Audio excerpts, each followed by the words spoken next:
bunch of misfits I ever said either. Good morning, Misfits. You are tuning into another episode of the Misfit Podcast. On today's episode, Hunter and I will be I'm going to be doing a cannonball. I don't know if you're more of like a jackknife guy, pencil dive guy. I don't know what your move is. But while Hunter... That's a good question of the day. What was your, how'd you enter the pool as an 8-year-old? I will be doing a cannonball into the deep end of Misfit Affiliate Phase 3 programming, which starts on Monday, December 2nd. You can get signed up in the SugarWOD marketplace where there's a free trial, or you can get signed up at teammisfit.com. Before we do live chat, I just want to sort of announce that I said Misfit Affiliate and I didn't say Team Misfit. And that's because we want to bring all of our programs under the same umbrella and give it the same level of attention and broadcast the program and the coaching methodology and all of these things out to as many people as possible. So it doesn't really mean a whole lot for our current subscribers other than you'll see some logos change. If you want to tag us, I want you to tag us at Misfit Athletics on social media. One of the bigger things on here is we're going to try to move you guys into the Misfit Athletics Discord as well. So we're going to do a private channel on the Misfit Athletics Discord that, is something like affiliate coaches or Misfit affiliate coaches. And then we're going to do a channel for your members, which I thought would be a cool idea to be like, hey, there are thousands of athletes worldwide following the same program. Would it be cool to put them into the same Discord channel? And it's a bit of an experiment. We'll see what happens. But I think it's just a cool way to bring the community together. And you guys can sort of interact with the Misfit Athletics community at large. But we're still going to have that private channel for coaches that have programming questions, etc. So it's really about bringing everything under the same umbrella, and same great programming, coaches notes, all that stuff. Nothing's going to change there. All right. What's your dive? Yeah, it was probably, I don't know, I'm just the fucking most vanilla person maybe ever. And I was as a kid too. So just a nice, smooth, normal dive. Hands kind of like this. Yeah. Fucking Didn't do like the interlocked fingers or like the punch. It's just kind of like one hand over the other. Very bland and vanilla. Yeah, there's a odd couple vibe going on here. I was a train wreck as a child. I was all over the fucking place. Yeah, you were. Who knows you're gonna get terrorist? From me. Yeah. I would either find a way to splash people, or more likely would fall going into the pool on the way to attempting to do so. Yeah. Just a couple too many fucking apple juices. Just tipping over into the Mountain Dew. Yeah. My mom, anytime I bring up my diet as a child, if my mom's around, she apologizes to me and everyone around. She's just like, I didn't know. I wouldn't have done it if I knew. I basically grew up on Mountain Dew and chicken tenders. I had a lot of chicken tenders. I wanted a lot of Mountain Dew, but my mom, it was like a weekly treat. Soda. Yeah, man. A lot of sugar. I didn't find out I had celiac disease until I was in my mid-20s. That's why I think my hands are so small. That's my excuse. How else could someone that's 6 feet tall, 200 pounds, have the size hands? Stunted your hand growth. I think as a child. That's what I think. Is there any precedence for that? 8 or 9 inches in like less than a year. That was not normal. I was tiny. Maybe there was one summer where for some reason I wasn't having as much gluten. That doesn't sound right though. your body found the gap. Your hands didn't though. Hands were still just they never caught up. Stay tiny. It's crazy. Tiny forever. I wonder what day in my life my hands stopped growing. Yeah, there was one day that was the largest your hand was ever gonna get. Fuck. And I never knew it. Yeah, I never did. The best comment of all time, it was actually recently because Dave used to make fun of me. There was a video of me with my hand on my shoulder, and like I think I was a little bit more muscular at the time, and it's think I crazy. remember It looks this like photo. a cartoon hand Yeah. was put on my shoulder in relation Strong to my body. hand. But then recently someone said, why does it look like that guy's hands have been stung by bees? Because you can't see my knuckles. Just And I was little like, "God nubs. damn, Just little I'm getting swollen fucking nubs. trashed Fucking right now." A. Yep. My thing used to be, though, you have to clean and jerk more than me to make fun of my hands, Yeah. which I don't think is probably very much. I don't know that I should still say that. I'll just call I it mean, you could lifetime probably do it PR. once. Yeah. Might yeah. be the last time you clean and jerk, but Yeah. that's not the point. All right. That was kind of life chat. You got anything going on, Hunter? I was going to ask you if you watched Mike Tyson, Jake Paul. No. I grew up a boxing fan, watched a lot of boxing growing up, including like Mike Tyson fights with my old man, and then was really into it with my friends in college. And I am not okay with the direction that it has gone in the last... The sport in general? The sport in general, for sure. I mean, the Or, like, heavyweights that right now are fight awesome specifically. again, which, like... but just the whole, like, why is a Disney child star fighting a 60-year-old man? Why is this former NBA player being, like, punched through the earth by an actual professional boxer? Like, I don't understand what's going on there. So I've boycotted all of it. I haven't watched a single celebrity boxing match. Yeah, I it. can't say I know any of what you just said from, like, as far as the sport goes, like what it's been trending recently until I watched the replay of it because it was on Netflix, but after it was over, it like all kind of just felt like it was really just a money grab for basically everybody involved. The women's fight before was really fucking good, and the girl who won, I kind of caught like the last couple rounds, but she should not have won. And she just kept headbutting her opponent. She just like leaded with her head with most of her like offensive maneuvers, and just like that poor woman just had fucking scars all over her face and her eye 'cause she just kept getting headbutted the whole time. Yeah, I'd say the third headbutt's normally like this is over with kind of a thing. Yeah, the referee like told her a couple of times, and then like No point deductions. It seemed like no. I think she got one round had a point deduction. Gotcha. And commentators, fans, basically everybody was like, when they announced that she won, was like, that is ridiculous. And then the Tyson Jake Paul, I think they are on a lot of my friends messaged me about this because they know that I like boxing, and I was like, yeah, this is not boxing. But 2 days before, Tyson was training and had to have someone take his shirt off for him. It's like he can't lift his arms. Dude, like, fuck. Yeah, he's a 60-year-old man who like used to be a cokehead that got like punched like towards being brain dead. Like, yeah, I don't like it. But I mean, like, you could tell that Jake Paul did not like the clips that I saw. Like, he didn't try to beat him up or anything like that. Yeah. And he did the whole thing where he was like bowing to him. He basically gave the guy $20 million. So like, I kind of get it. Yeah. But I'm not gonna be one of the people that's participating in giving Jake Paul $40 million. I think he'll play it smart, but like, I like sort of joked that him getting knocked out would unite the country finally. I don't think anyone didn't want him to get knocked out.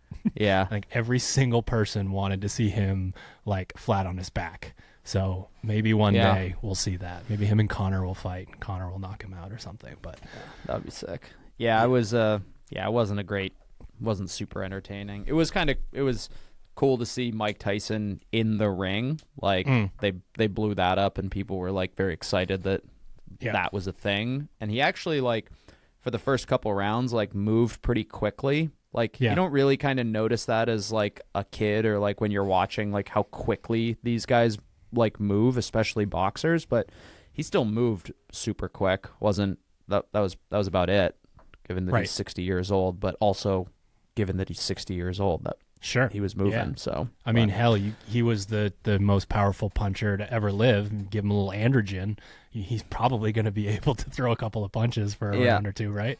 Yep.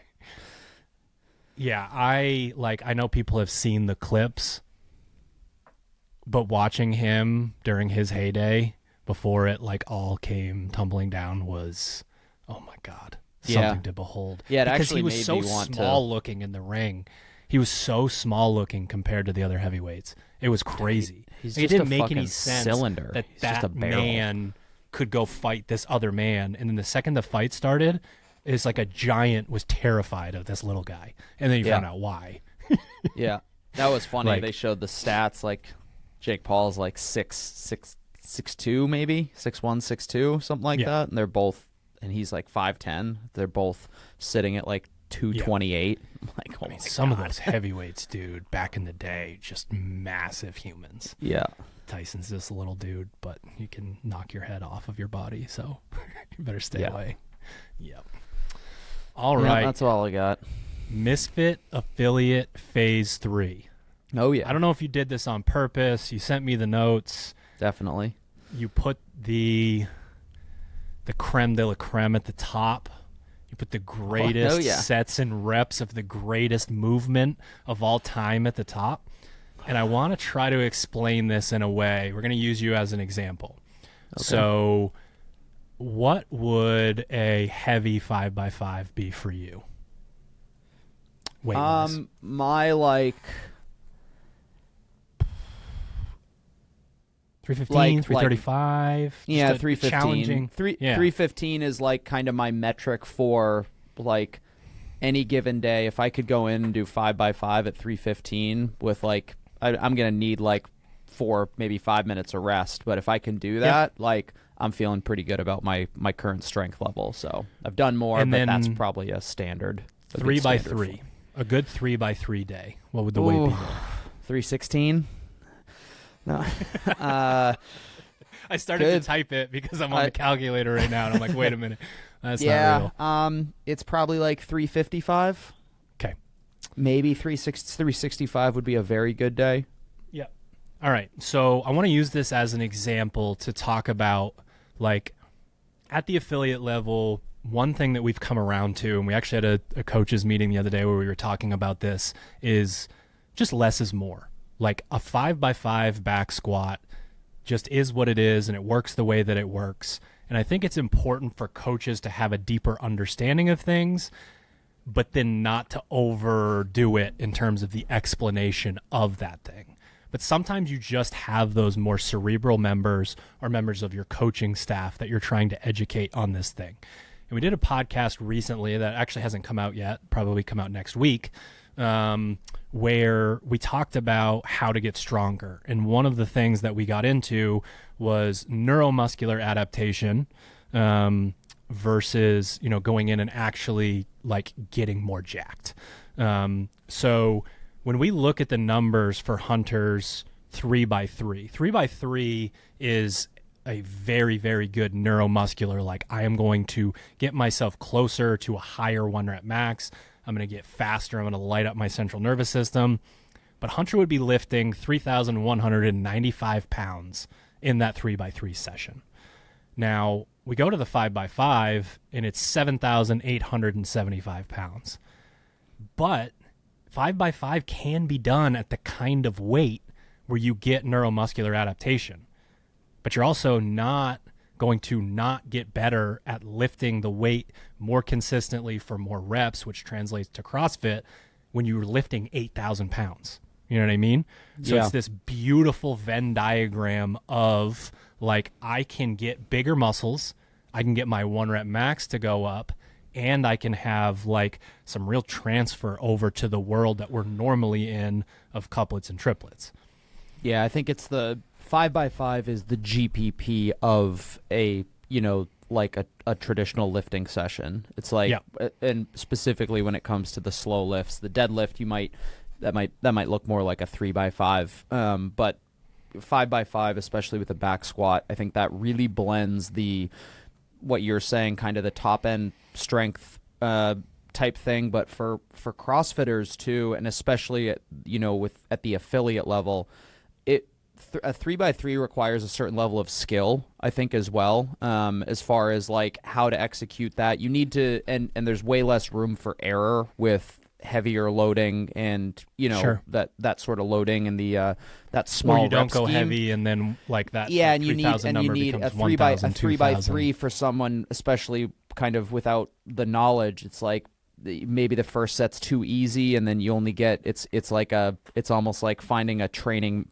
3-rep max. And I have to talk to athletes about that a lot too. It's like, hey, this is not a, we did the 5x1 deadlift earlier this week, and it was like, the floor is kind of 85% of your 1-rep max, which is, and even that might be a little bit low for for like a true strength adaptation with only 1 rep at a time.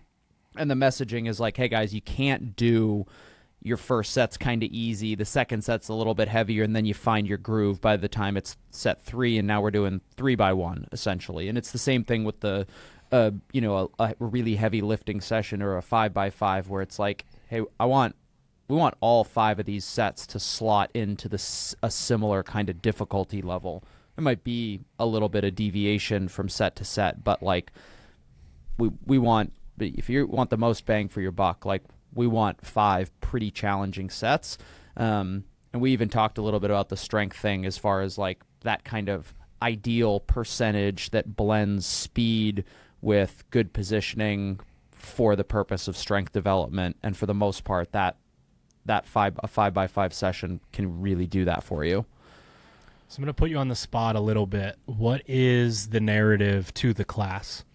You're in front of a class. Less is more, but this is a very powerful thing. It's the only thing you're going to be doing in class in a lot of instances. And like we've joked in the past about, you take a class where there's 2 things, say it's your competitor's class or whatever, and athlete A gets done 5x5 and it takes them 45 minutes and they're in a pile of themselves.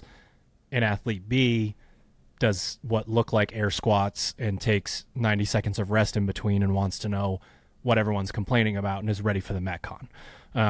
So how do you sell that in front of a class of like, hey, like this should be really fucking hard, or at least trend towards being really hard by the end of the phase?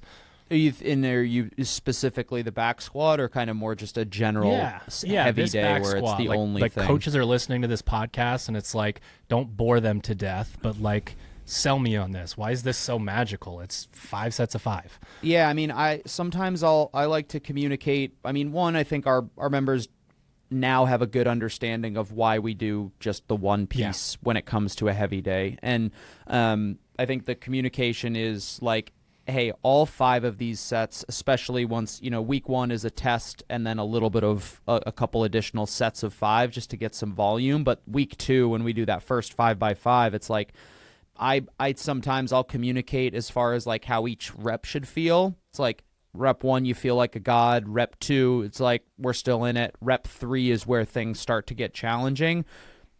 Reps 4 and 5, especially in those later sets, are like, hey, we're doing everything we can to be tight and to hit our depth and to maintain some semblance of speed.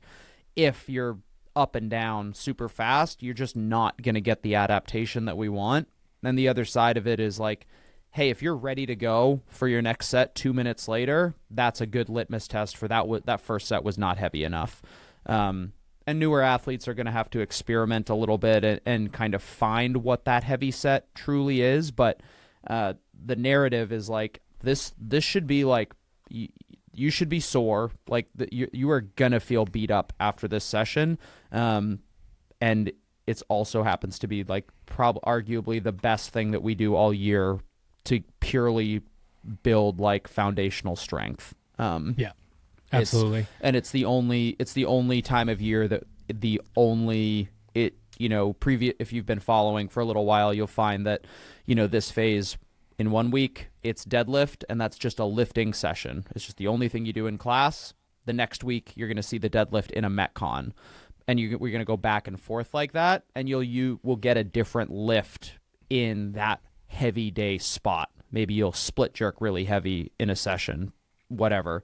This phase, the only lift-only days that happen for these 7 weeks are that 5x5 back squat, just because of how one, effective it is at building strength, but two, it also just translates really well to the rest of CrossFit. Like, the legs feed the wolves should be the the CrossFit slogan, as well as the Miracle on Ice one. So I think you set the tone too. So you alluded to it. This is the only time in the entire year on our affiliate programming we're going to do the same lift and the same sets and reps like once a week, every single week. Yep. And I think we set the tone really well with testing the 5-rep max to begin. So you just get an idea of what this, if you truly push it, you get an idea of what these sets are supposed to feel like. Yeah. Yep. Yeah, I like finding that baseline, and then like every week the kind of starting percentage is going to increase, and like I don't know, man.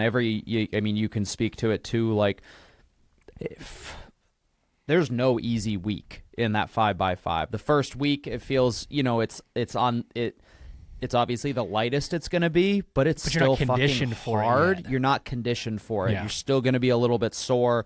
Maybe in following weeks you're not quite as sore in the day or two afterward, but like you're still going up in weight, and it's there's just a level of conditioning that you kind of develop. But like, man, it is a highly effective strength building protocol that we're excited about, and members, it's probably the only staple that's held on for quite as long as it has, as far as like, hey, there's got to be a 5x5 phase in here somewhere. Yeah. I've given in almost fully to the meathead gods on the ebbs and flows of a strength cycle. Because, like, you get into this new thing and you have a day where the 5s or the 4s or the 3s, whatever it is, they just don't feel good. And if you, like, try to force the issue, and it's like, why doesn't this feel good? Why am I not stronger, etc., you might not come around to that day where it's significantly heavier than when you started and it feels way easier than when it was lighter. Yeah. So, like, I just wonder, and I don't know when it's going to happen, but some days I go out there and you grab that barbell and it's just flying at a heavier weight, and you're like, there we go. There it is. Yeah. Feels better. And those are the days you got to capitalize on. Oh, yeah. Yeah, for I sure. like the other thing, not to spend the whole podcast on 5x5. Come on. We could, 5x5. It's like, the other thing I like about the sets of 5 is, like, again, compare that to 3x3, for example. Like, again, with something like 3 sets of 3, you have to have a certain loading on the bar. Like, there is a threshold at which, like, oh, that's actually way too light to get an adaptation. It needs to be heavy. And there are some days where you just don't fucking have that juice. And it might be heavy relative to the day, but you might not be able to hit the percentage, the numbers that you're, in theory supposed to hit on a session like that with a 5x5. I find that, like, it might be the difference just between a little extra warm-up or maybe an extra warm-up set or two, but for the most part, people can get to the weight that they need to, and it's not really until maybe the last week or two where it's like, hey, I actually just, like, I feel as good as I'm going to for a lifting session, and the weight is just too heavy, and it's like, great, that's fine. Maybe we're repeating some sets from the previous week, because you can't linearly progress every week forever. Right. Maybe you can if you get some small enough plates and some clips on there. But what's the old thing where you have your kid pick up the baby cow and bring him up the hill every day, and the linear progression of the cow. The cow just weighs or whatever animal it is. It's like, when your kid's 18, he's going to be able to carry a 1,000-pound cow up a hill. yeah. There's a that may or may it does may taper off a little bit, but a little bit of a taper. All right, moving on to the gymnastics bias. This is another fun one to talk about, because at surface level, this is an affiliate program, and our gymnastics bias is the muscle up and the wall walk. And it's like, hey, we can get into how to scale. That's going to be a really important conversation. It's like, hey, this is an affiliate program. But when we go back and I look at our, season structure and our, like, how we've gotten here, strict pull-up, strict handstand push-up, traditional gymnastics kipping pull-up, push-up, toe-to-bar and handstand walk, pull-ups, bar muscle-ups, chest to bar, what we call bar pull, and handstand push-up. Now we are being a bit more dynamic and a bit more high-skilled with something like the muscle up and the wall walk. So this is a kind of a long time coming to get here. And again, I don't want to miss it, so don't let me, but in terms of talking people through how to scale.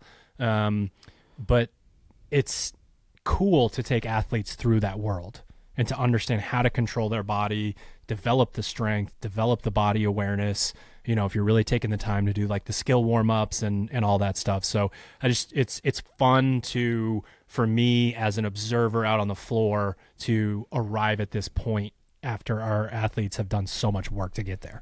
Yeah, and I think for the muscle up in a lot of ways, especially at the affiliate level, part of the barrier to entry isn't as much the athlete as it is the coach and the coach's proficiency with providing effective like progressions for athletes of all ability levels, and like the ability to teach, see, and correct athletes who have muscle ups. Maybe they still need to, they've got some kinks to work out with them to make them more efficient or whatever. But I think like for the most part, I think if you asked an affiliate athlete, like, hey, if I could give you a killer progression and teach you how to do a muscle up, would you be interested in doing it? Or even if it's like, would you be interested in doing a low ring banded muscle up if I could teach you how to do it and give you confidence that it would be beneficial? I think most athletes would be like, yeah, fuck yeah. Like a lot of people are like, that's a bucket list kind of movement sort of thing to get over the rings.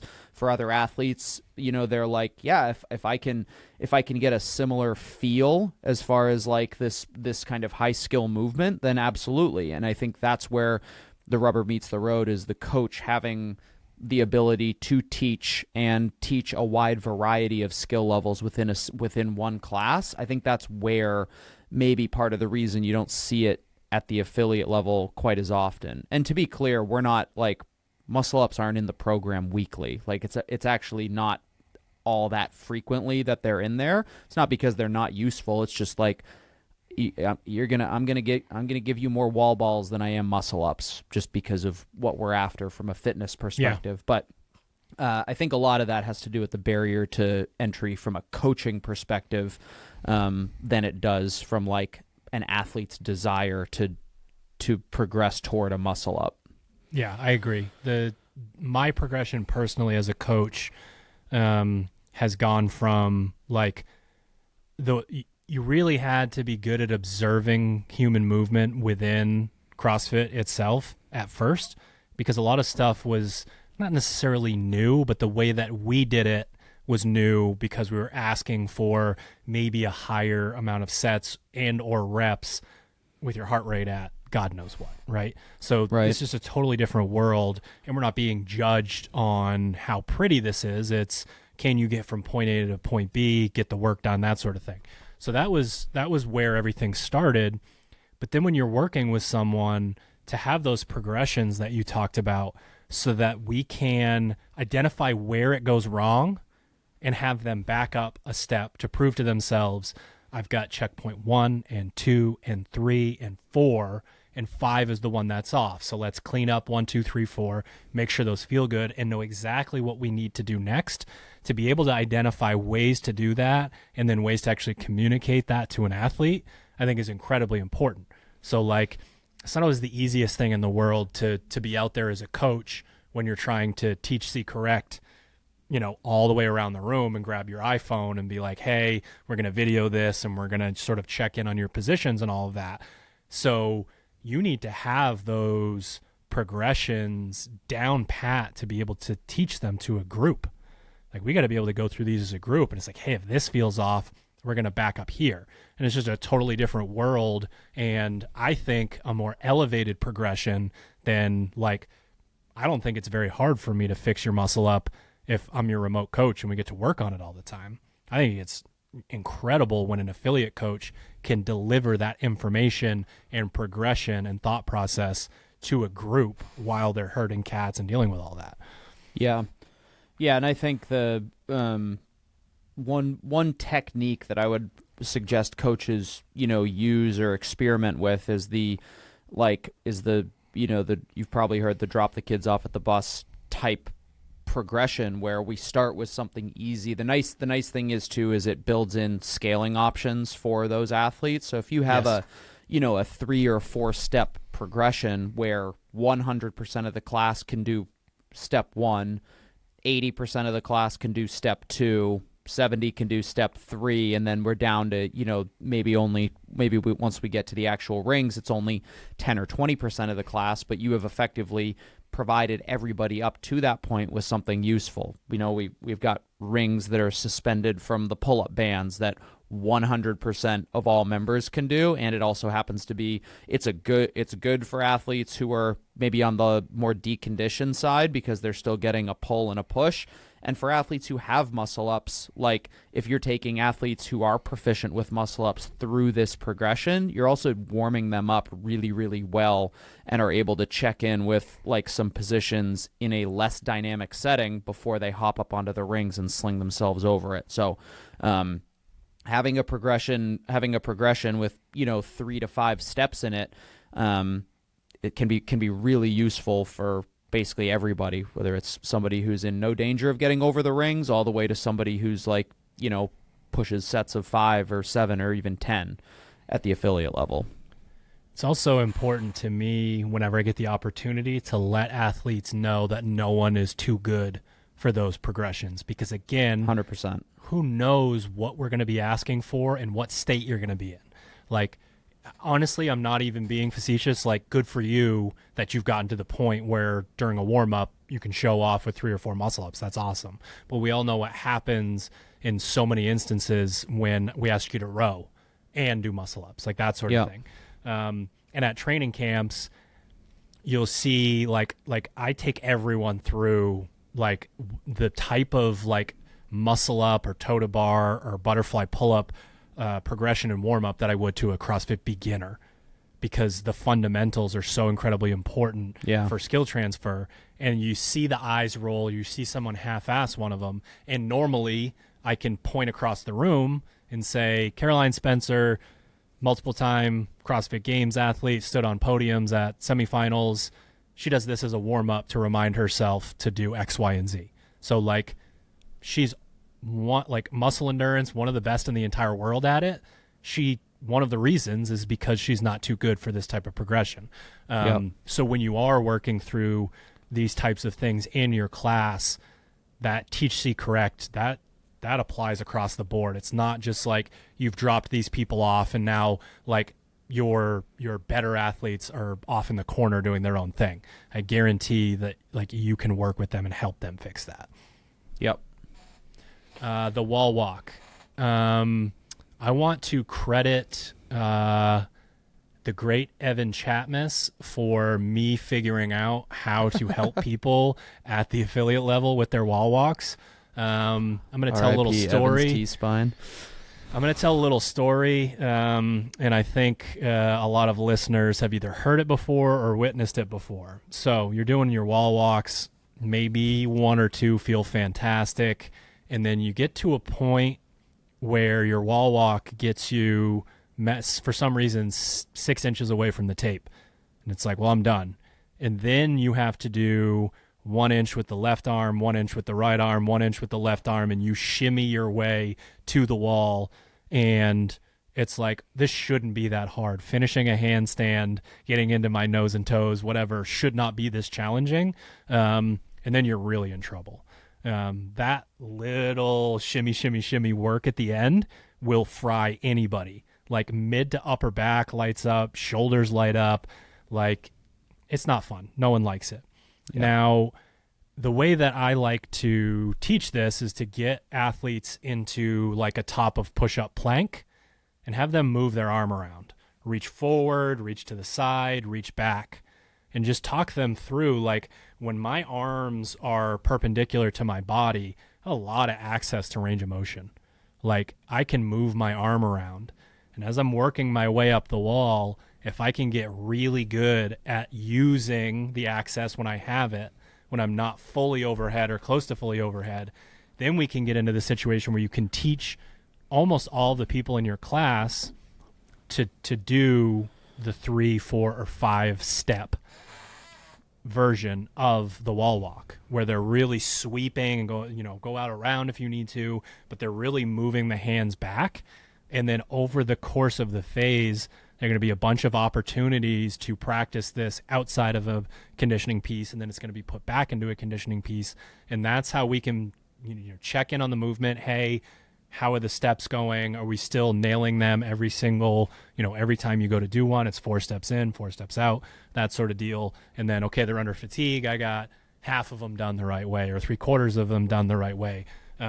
But you guys are going to have an opportunity early on in the phase to teach people not to do the shimmy, and it can be life-changing. Definitely something that's worth putting out there. And for people who like wall walks, try it. Put yourself in those shoes. Do your wall walk and stop a foot away from the line and then slowly move. It sucks. Yeah. It's not fun at all. Any other notes on the muscle up or wall walk?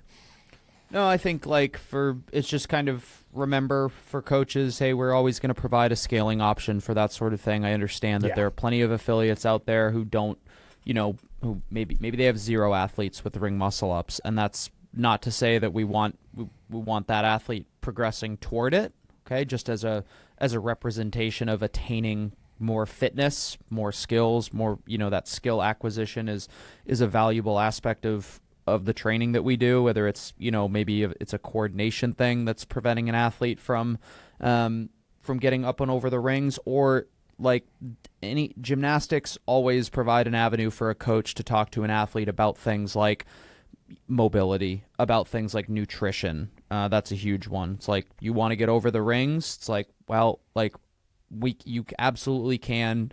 There needs to be 30 fewer pounds of you, and that's it might sound comical, and that's fine because I can say that on this podcast. I probably wouldn't say that to a human. I might. Strength to body weight ratio needs to improve. Strength to body weight ratio. That's my term for let's go with a salad today instead. But yeah, I think that gymnastics bring together a lot of elements of fitness that can be that a coach can use to address hey, we need a little bit more strength. Good, let's focus on the basics, the strict pull-ups and push-ups. We need more access to our shoulder range of motion. Let's do some dead hangs. Let's work on it. Let's hang out on a lacrosse ball for a few minutes. You got all those other things, but you're carrying around a little bit too much body mass. Let's talk about macros and use that as an avenue to help an athlete improve. All right, talk to me about the GPP lifting day. So yeah, once per week we have a GPP lifting session where we basically say you have 15 minutes to build to a heavy set of 3 bench presses, for example, a heavy squat snatch, something along those lines. Basically a tip. It's almost always a 15-minute window, and this is kind of our opportunity to practice a lift. We have certain lifts that we kind of set aside as GPP lifts, just meaning that, hey, we can actually get an adaptation, whether it's an actual strength adaptation or more likely kind of a skill acquisition adaptation within a lifting session, because ultimately 15 minutes isn't quite long enough to truly, accumulate enough volume at a loading that's going to elicit a true strength stimulus. But we can take the time to really practice a lift, spend some time getting better at it, and then still have a little bit of time in class for a short burner of a Metcon to finish. So this phase, there's a little bit more focus on, you're just going to see the snatch and the clean pop up a little bit more here. It's not going to be every single week. Part of that is because we have to make sure that the back squat, we're not squatting 5 days a week, that sort of deal. But you're going to see some of the Olympic lifts popping up just a little bit more frequently. But ultimately, the GPP day is the opportunity to practice a lift that maybe requires more skill than just brute strength. Yeah, when I scroll down through here, the 2 things that come to mind on the GPP lifting day are definitely neuromuscular adaptation. A lot of them are in sort of that higher end. But but then skill is such a huge part of it, like the way that you move. And I think you get an opportunity on those days as a coach to take them through maybe even some of the skill transfer ideas. Sure. You see the back squat. How does the way that you move in your 5x5 back squat translate to your hang squat clean or your heavy set of 5 overhead squat, like that kind of thing. And anytime you're combining those concepts, there's going to be a lot of adaptation going on behind the scenes, in the human body, which is really cool. So like, it's not just the neuromuscular, like, hey, we're going to be able to lift heavier. It's also that like coordination and skill and stability piece. So, I don't know that you ever really have to sell lifting very hard to your members. But a lot of really good stuff goes on. I think the way that it that gets world. communicated is important. When we talk about Yes. the 5x5 day, it's like, hey, we are going heavy, and the goal is to get a strength adaptation here because we're going heavy. For the GPP day, it's like, hey, 15 minutes. I usually tell my class at the whiteboard, like, hey, 15 minutes. For example, let's say Thursday the 5th is the first GPP day. In 15 minutes, build to a heavy set of 3 bench presses. I'm saying, hey, 15 minutes is probably not enough time for you to warm up and build to a truly legitimate 3 rep max bench press, nor is that necessarily like what we're after. Instead, what I like to do is like, hey, I want you to do a set of 3 at, for me, like, hey, I'm going to do a set of 3 at 135. Then I'm going to let my partner go. Then I'm going to slap on 10s. I'm going to do a set of 3 at 155, then 165, 175. And you can actually build a decent bit of volume in the lift, and that allows the athlete to practice more because they're getting more sets and reps. Think about that with an overhead squat or a split jerk, something like that, where it's like, hey, 15 minutes, I actually want you to accumulate a lot of practice reps, because ultimately the goal here is more along the lines of, let's get technically better at this lift. And to do that, we want to give more opportunities to do it. We want more sets. We want more reps. The loading is way less relevant. And then we can finish the class with a quick conditioning piece. So I think it's just really all about how the coach communicates what the purpose of that day and that lifting session is. So I would say this is pretty close to, if I look at this in order of things that I like to things that I don't like as an athlete in terms of the notes you sent me. Both, man. Fuck. Yeah. Yours is different though with the rowing. Like, you're a pretty good rower. You just like hate it because it hurt. Yeah, it hurts. Yeah. I think that might be like a segue to what the message should be. So the monostructural bias for the phase is rowing. And it's kind of similar, but not really similar at all to something like how the wall walk works. We're going to give your athletes an opportunity to do true monostructural conditioning on a given week, but then we're going to go put that rowing into your traditional Metcon interval, etc. We'll kind of bounce back and forth there. Why would we do this, Hunter? Why would we bias a machine that involves your lower body, your midline, your upper body? It makes you breathe heavy. Somehow it's monostructural conditioning, but it makes your muscle fibers larger. Why would we ever do something like this? I can't imagine. Just sounds like literally everything you just listed. Yeah. Man, I think the rower is the best machine that we have in CrossFit. Of course, for sure. Yeah. For overall fitness conditioning level. So hard to argue against your good old fashioned straight up gnarly rowing intervals or sprinkling it into a Metcon. And for athletes who don't like the rower, so for me, like, again, it's not so much that I'm particularly bad at rowing. I wouldn't say I'm a good rower, but I'm not bad. I just hate it so much because it's so uncomfortable. It has the capacity to make you so uncomfortable. And within that discomfort, you find fitness. So, like, took a rowing seminar in my early 20s, and they were really losing me because I already didn't like it until he brought up the slide that said that professional rowers have the largest muscle fibers of any professional athlete. And then he just sort of explained how, like really good rowers have somewhere between that 2-to-1 to 3-to-1 work to rest kind of recovery ratio on their stroke. And just continuing to be powerful that many times is what causes that. And I was just like, damn, dude, if you want super jacked quads and hip flexors, you go fucking drive your legs into that bad boy and recover and drive and recover. So it's really like leg bodybuilding built into a conditioning piece. So you're getting a lot out of it. Yeah. We're also explaining why it's so hard. Yeah.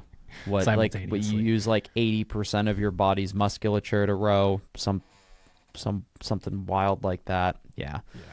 Yep. 110%. And I mean, it's another good opportunity for coaches to talk about things like there's fortunately, like, you can row in just about any manner and get tired, get your heart rate up and get fitter. Oh, that screen is rude. That screen is rude. Rude. There's a lot of ways to make your time on the rower just fucking miserable, and that's largely just by rowing horrendously, which we see a lot of from all the way from the affiliate level to elite level athletes who just happen to have the size and the capacity to make their egregious movement patterns like still click away at the meters or the calories that are required. But it's definitely a nice blend of hey, you row like ass, you're still going to get a good workout. You're going to hate it more than everybody else. You're probably going to take you a lot longer to row, but you're going to get some fitness while you do it. But we might as well row well while we're doing it.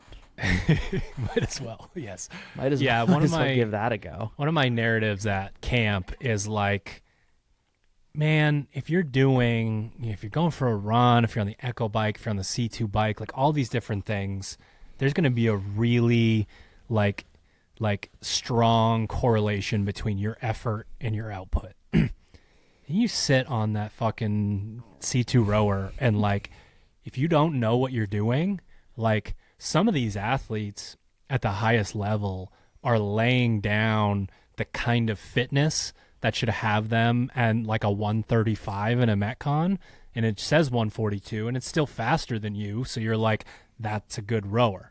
And then this goes all the way out to someone who has a high fitness, like a poor fitness to skill ratio on the rower, and you see some weird shit on that screen. Oh, yeah. This person's churning, and you walk over, and they're at a 210. And then you watch Chris row. He's also at a 210, right? No. He's at a 146, and he's like half asleep. He looks like you. Yeah. It doesn't feel right. So, yeah, it makes me think of, when I go down through this list, it makes me think of definitely mine, and you can let me know if you feel the same way, but our progression as coaches in the world of the take your medicine concept. Back in the day at Misfit Athletics, take your medicine was once a week, you did a send piece, and we tried to hurt you very badly. But like a big lug that can walk into the gym and pin the bike or do whatever and repeat that, is that them? Are they taking their medicine, or are they like pumped to walk into the gym on that day? And the take your medicine thing for me now is if the program is well written, you should get some kind of complaint from every member close to once a week. From every type of member. That's funny. That's how I know. Type of member. Yeah. That's how I know if I get... Man, I'm trying to think, because I thought about this once, because I went through there was like a week or two where I got like, and it might have been like a couple of individual times over the course of multiple weeks where people would be like, that was so fucking bad, or like, that sucked, like, I hate that, or whatever. And it's like, perfect. Like, the more the more varied the complaints are, the more I know that the program is well written, right? It's not the same person complaining about the same thing all the time. It's constantly varied complaints, which indicates to me like the program is constantly varied and therefore effective for everybody. And it's the spectrum is much wider than you would think. It's not just what makes this hurt for me. So like we've gotten complaints from certain people on like skill only type days, or last week I got a complaint on the kettlebell swing workout, the 75 swings. One of the members told me she got she was like, I didn't know you could get Fran lung from kettlebell swings, but I did. Wasn't happy about it. Yeah.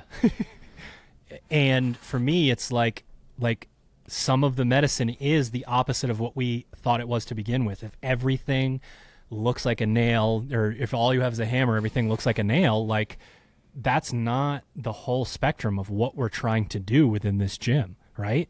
Like the balance and the coordination and the stability and the mobility, like we don't get those things through like, oh, you're not in the right position. Like, all right, Hunter, get on the phone, get Gabe over here and have Gabe mash someone against the wall into a couch stretch and then call the ambulance. Like that's not the way that everything works within the gym. That's not the way that it's supposed to work. So if you want to come into the gym and be hit over the head with a hammer every single day, then you need days where you lock in on the way that you're moving your body, or the days where like it's mentally more challenging than it is physically challenging.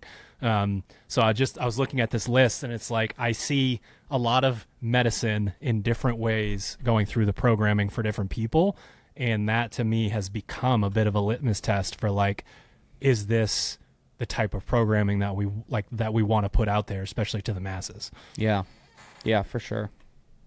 So we have the disclaimer at the end of all of our programming episodes that we weave all of this stuff into a very well-rounded program: short, medium, long, couplets, triplets, skills and lifting and monostructural conditioning, all of these different things. They're not going to pop up as much as the podcast makes them seem like they're going to. Yeah. This is really helpful for your members to latch on to a bit of a narrative, for your coaches to double down on, how do I teach the way that I squat? How do I teach the way that I muscle up and wall walk and squat snatch and row? Like those are really important things, and we can use them to refine, sort of technique and delivery as coaches. We can also use them to, again, give the members a bit of a narrative. Some of them are just going to want that. Like you're going to have a ton of former athletes walk through your door, and it's like, man, I need like a test retest, or you got to give me something to like work towards. You're going to have other members, the best hour of their day thing, they're there. I'm going to sweat and my muscles are going to hurt every once in a while, and I want to joke around with my friends and piss the coach off during the warm up, like that kind of thing. So you have to be ready for that whole spectrum, but like, I love the smirk there. So you have to be ready for all of that. But that's my 5 p.m.'s class favorite thing in the world. That's it. That squad's bumping right now. That's so a good good squad.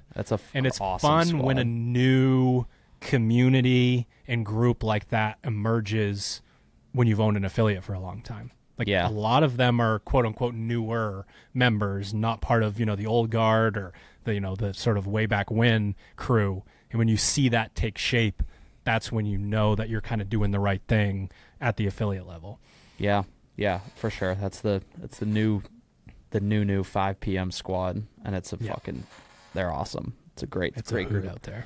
Keep Hunter on his toes. Yeah, I think my kind of just addition to what you said is we did just spend 53 minutes talking about 4 different movements: back squat, muscle up, wall walk, and rowing. And to make that like exactly what you just said, those are the highlights in that they are different from the previous phase, but they also account for, 20% of the entire program. The rest is constantly varied functional movement at high intensity. We have that test at the beginning of the phase, retest at the end of the phase. So your athletes do have a little bit of that buy-in that says like, hey, I'm actually seeing progress over kind of a short term, which can be really helpful to keep members involved. And then we still have, like, spoiler alert, week 1 on Friday is Ellen. It's one of the new girl CrossFit benchmarks.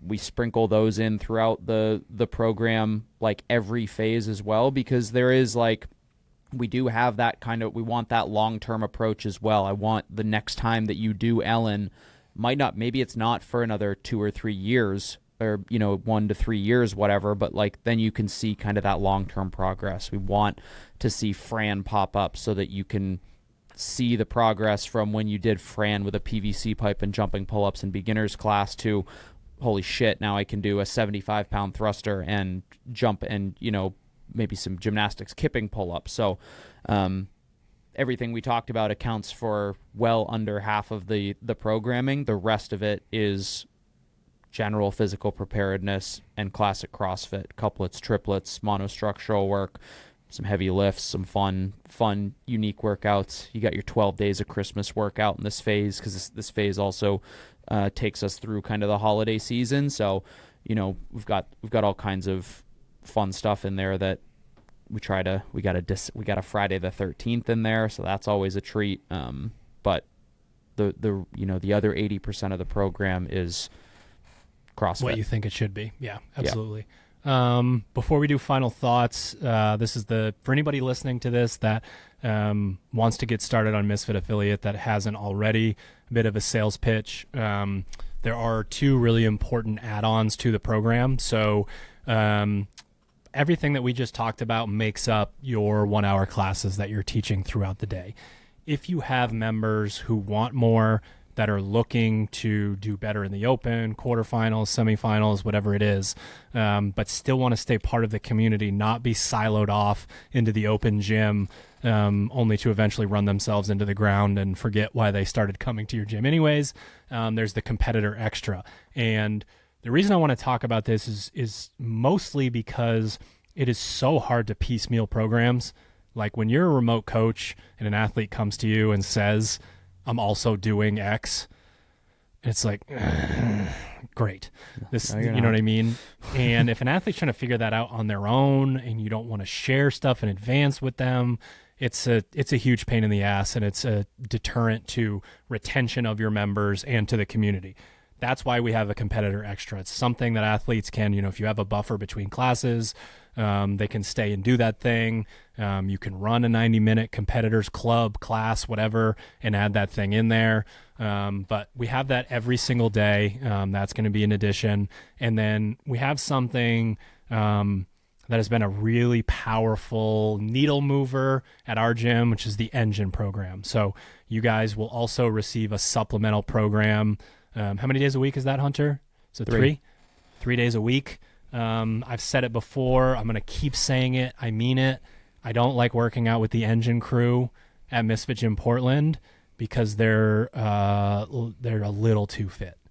It's those moments on the machine where like you're in the thick of it and somehow you got 13 calories on the air bike in a minute 45 and they don't, because they go short, medium, and long. And Chris, the guy who writes the program and coaches it here at the gym, really digs into form and strategy and technique and all that.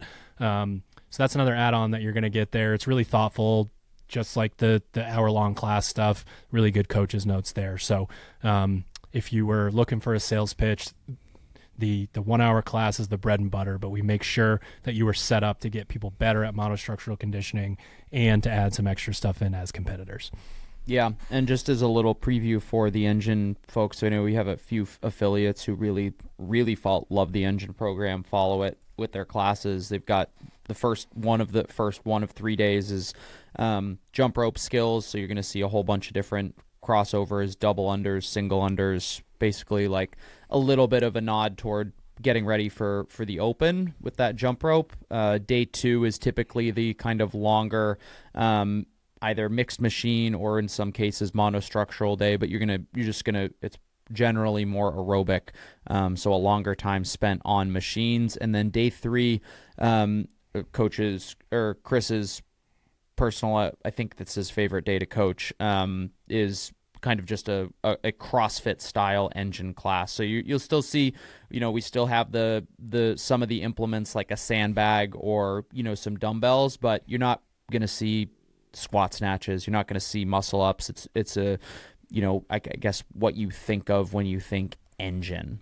Boot camp is the wrong term for it, but kind of some more kind of standard CrossFit movements, a little bit lower barrier to entry from a skill perspective, but the workouts Currently, we have 2 workouts that have been done over the last 6 months that are still being talked about by members. So people really enjoy the program.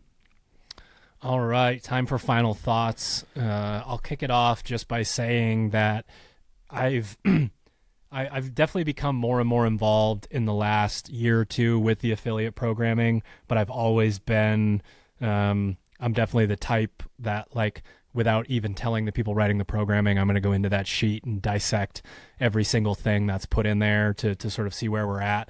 And I just think that we have fine-tuned the affiliate programming in the last maybe 12 to 18 months in a way that is really exciting for me to observe and be a part of. The balance of, how do you deal with some gyms really want the 2 pieces a day and some members want the strength, and I want to know why that we don't have the muscle ups and the snatch, and it's truly is very complicated to put this puzzle together.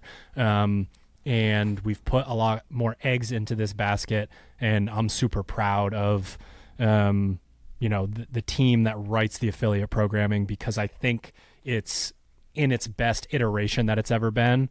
And we've been receiving recently probably the best feedback that we've ever gotten on it. Doesn't mean we're not going to keep making sure that it gets better and better and better, but I'm just really stoked with the direction that it's gone and where it's at specifically right now. Yeah, I am as well, and I think my kind of litmus test for that is, one, we talked a little bit about it. Am I getting positive complaints from members from all corners of the program, which just again indicates to me that this is varied enough that every type of person has a day that is fuck, or a day that it's oh, that was really fun. I think we get more compliments that, oh, that workout was fun, more frequently than we have historically. Yep. And then I also don't see as nearly as many injuries, which I think is really, really valuable for affiliate coaches and owners, when you're writing programs. Because an injured athlete is, from a business perspective, someone who's not going to come back not paying you, and that's not necessarily the intent of the affiliate. I mean, it is the intent. No, we don't want people to get injured, but it's not a salesy thing. But if you have members who enjoy coming into the gym, they know they're not going to get hurt because the program, you're not squatting fucking 5 days in a row. You're not hinging 5 days in a row. You're not repeating movement patterns so frequently that we're developing overuse injuries. I think that's a really important element to the program. Injuries happen. You can't control that, but at least just kind of empirically, I've noticed that less frequently at the affiliate level. The only other thing I'll add, just as a final thought, is talked a little bit about it when we were talking about muscle ups, about back squat, and a lot of the effectiveness of the program comes down to how well a coach or owner or whoever's standing delivering the information to members, how well they are able to communicate that. And even if you're not repeating the things that we are saying, I'm not advocating that you tell people exactly what we're saying. Tweak that and make that appropriate for your communities. Tell people why the back squat is important for the community that you need. If you have a community of 60 plus people, 5x5 back squat is important, because the day that you can't sit down and stand up off the toilet on your own is the day that you need somebody to help you, right? It's if you got a community that's average age is 25, hey, you want to be the baddest motherfucker walking down the street, 5x5 back squat until your stems pop out of your shorts. The way that we communicate this to the members is how you get buy-in. And if that's just even sharing the podcast with members and saying hey, hear it from the horse's mouth, awesome. But if not, take a little bit of ownership over the community as far as what you think is going to be important to get them to buy in, and you'll see athletes coming in 5, 6, 7 days a week. Amen. Yeah, I'd circle all the way back to the beginning of the podcast with moving coaches over from the Team Misfit Discord to the Misfit Athletics Discord. Make sure, if you are a Misfit affiliate, that you get signed up for Discord, that if you can't figure out how to do it, contact us. We'll make sure that you end up in that private coaches group. one way to take ownership, like Hunter mentioned, is to say, I don't know what you mean. I don't understand. Like, talk to me about this.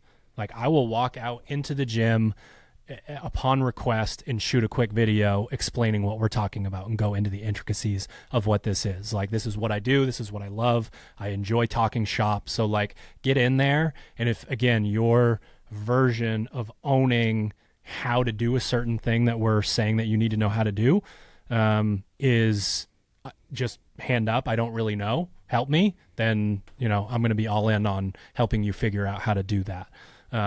So again, Team Misfit is now Misfit Affiliate.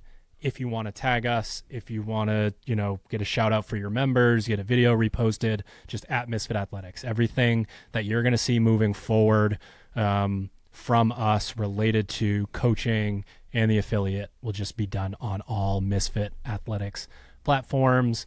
Want to do some new flags and maybe some t-shirt gifts for the owners. So keep your eyes out for that. And yeah, did we do it? We did it. December 2nd. Thank you for December 2nd. Thank you, Hunter. December 2nd, teammisfit.com or the SugarWOD marketplace. Thank you for tuning in to another episode of the Misfit podcast. Make sure you get signed up before December 2nd, I would say would be smart if you want to go through your coach's notes and have a coach's meeting and talk through all this stuff and share the podcast and all that good stuff. But this will drop 1 week before. I don't need to tell you that. You made it all the way to the end of the episode. By the time this drops, that programming, all of December's programming will be available on the website and the first couple weeks in SugarWOD. So you'll be able to see it before December 2nd. Awesome. See you guys next week. Later.